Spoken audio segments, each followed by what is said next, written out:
Hello, everyone, and welcome to Jackson's Math Notebook. Today, we're going to move up from two-step equations into multi-step equations. Not to worry, because we're going to take it slow. We're going to take this one step at a time as we solve these three problems right here, which are 2 times a quantity of 3a plus 2 is equal to a negative 8. 5 times a quantity of a plus 7 equals 75. And 6 times the quantity of 3x plus 5 is equal to 39. And let's go to our first problem.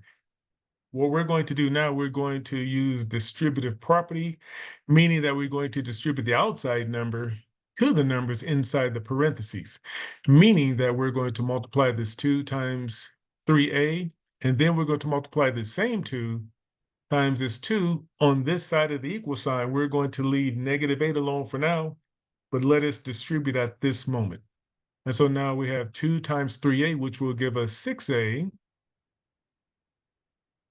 plus, because we're going to include that plus sign, 4, because 2 times 2 is equal to 4.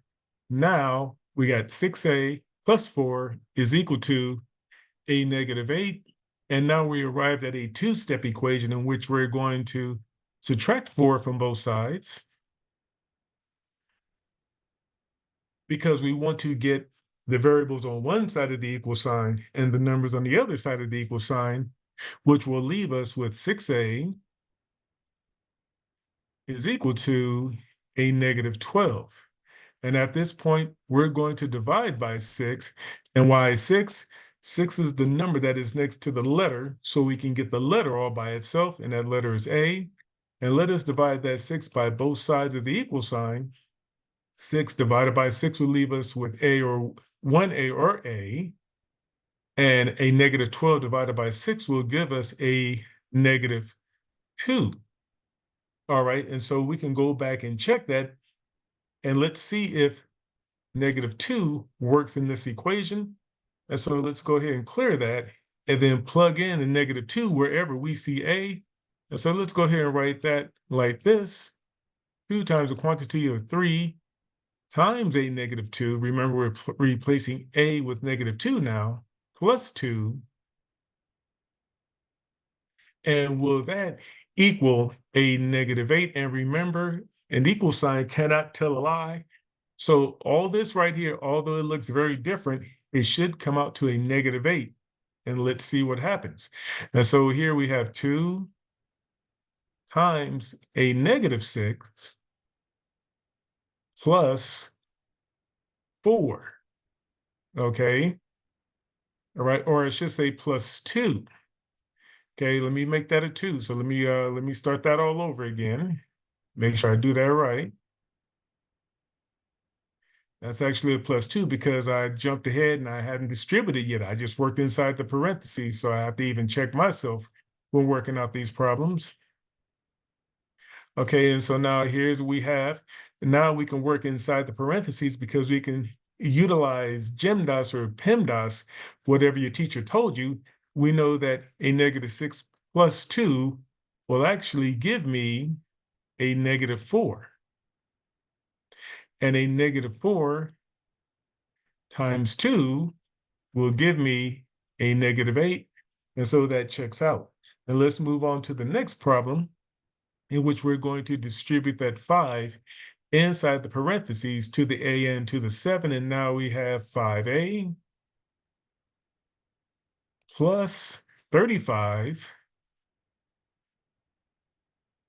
And will that give us 75? And we'll check it.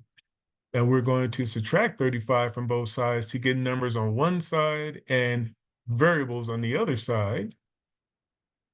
And so we have 5a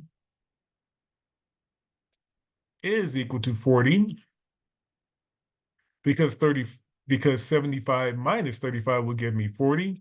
And when I divide both sides by 5, and why 5? Because it's on the same side as the variable, it's next to the variable. Whatever we do to one side, we do to the other, and we find that a is equal to 8.